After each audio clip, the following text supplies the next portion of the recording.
আসসালামু আলাইকুম এভরিওয়ান, আমি ফারহানা নাসরিন। ফারহানা ফ্যামিলি ব্লগে আপনাদের জানাই স্বাগত। আজকের পর্বে হাজির হলাম কিভাবে মুরগি দিয়ে রোস্ট তৈরি করতে হয় সেই রেসিপি নিয়ে। চলুন তাহলে দেখিনি কিভাবে সহজভাবে এই রোস্ট তৈরি করা যায়।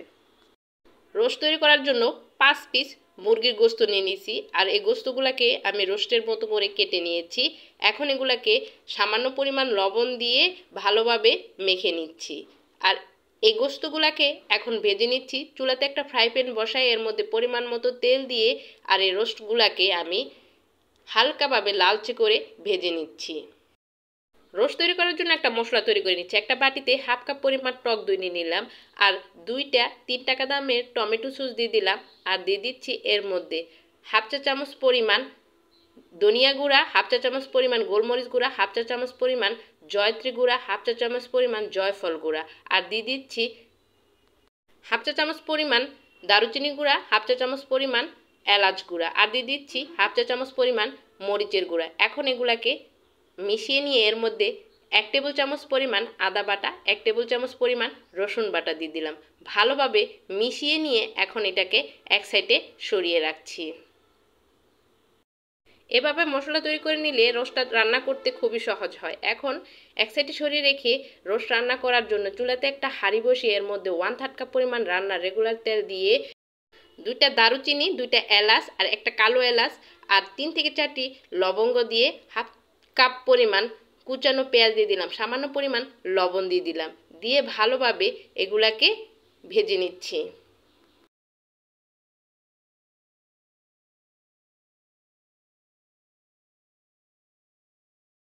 পেঁয়াজগুলোকে হালকা ভেজে নেওয়ার পর এর মধ্যে দিয়ে দিচ্ছি 1.5 কাপ পেঁয়াজ বাটা, আর পেঁয়াজ বাটাকে দিয়েও ভালোভাবে নেড়ে চেড়ে এটাকে কষিয়ে নিচ্ছি।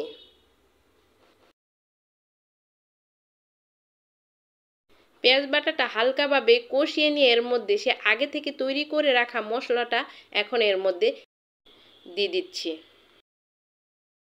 এখন সবগুলা মশলা একসাথে মিশিয়ে নিয়ে এর মধ্যে 1 টেবিল চামচ পরিমাণ কাঠবাদাম বাটা এর মধ্যে দিয়ে দিচ্ছি। এখন এই মশলাটাকে একদম সময় নিয়ে ভালোভাবে কষিয়ে নিচ্ছি। প্রায় 15 থেকে 20 মিনিট সময় নিয়ে এটাকে ধৈর্য সহকারে দাঁড়িয়ে দাঁড়িয়ে এভাবে অল্প অল্প করে পানি দিয়ে এটাকে কষিয়ে নিচ্ছি। রোস্টের মশলাটা যত ভালোভাবে কষানো হবে রোস্টটা কিন্তু খেতে খুবই মজা হবে। রোস্ট তৈরি করার জন্য এই কাজটাই একটু কষ্টের, দাঁড়িয়ে দাঁড়িয়ে সময় নিয়ে মশলাটাকে ভালোভাবে কষিয়ে নিতে হবে। মশলাটাকে আমি প্রায় 20 মিনিটের মতো কষিয়ে নিই। দেখুন এর উপর দিয়ে তেল চলে আসছে। এখন সে আগে থেকে ভেজে রাখা মুরগির গোস্তগুলা এর মধ্যে দিয়ে দিচ্ছি, আর সেই সাথে দিয়ে দিচ্ছি 1 চা চামচ পরিমাণ জিরার গুঁড়া। জিরার গুঁড়া দিয়ে আবারও ভালোভাবে এটাকে মিশিয়ে নিচ্ছি।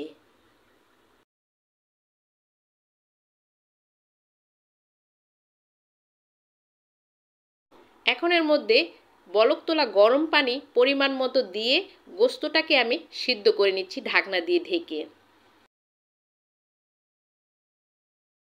প্রায় 10 মিনিট পর ঢাকনাটা সরিয়ে নিয়ে গোস্তটাকে আমি নেড়ে চেড়ে দিচ্ছি যাতে করে গোস্তর তলায় ধরে না যায়। এখন এর মধ্যে দিয়ে দিচ্ছি 2 থেকে 3টি কাঁচামরিচ ঝাল হওয়ার জন্য, আর দিয়ে দিচ্ছি 1 কাপ পরিমাণ লিকুইড গরুর দুধ। দুধ দিয়ে এটাকে নেড়ে চেড়ে ঢাকনা দিয়ে ঢেকে আমি এটাকে কষিয়ে নিচ্ছি, আর কিছুটা ঝোল কমিয়ে নিচ্ছি জাল দিয়ে, মানে রান্না করে। মুরগির রোস্টটা প্রায় হয়ে গেছে, ঢাকনাটা সরিয়ে নিচ্ছি। এখন এটাকে নেড়ে চেড়ে এর মধ্যে দিয়ে দিচ্ছি 1 চা চামচ পরিমাণ চিনি,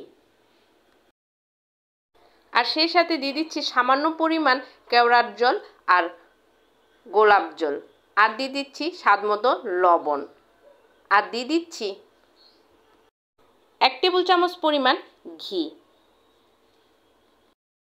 আর দিয়ে দিচ্ছি পেঁয়াজ বেরেস্তা। এখন এটাকে ঢাকনা দিয়ে ঢেকে 5 মিনিটের মতো দমে রাখবো।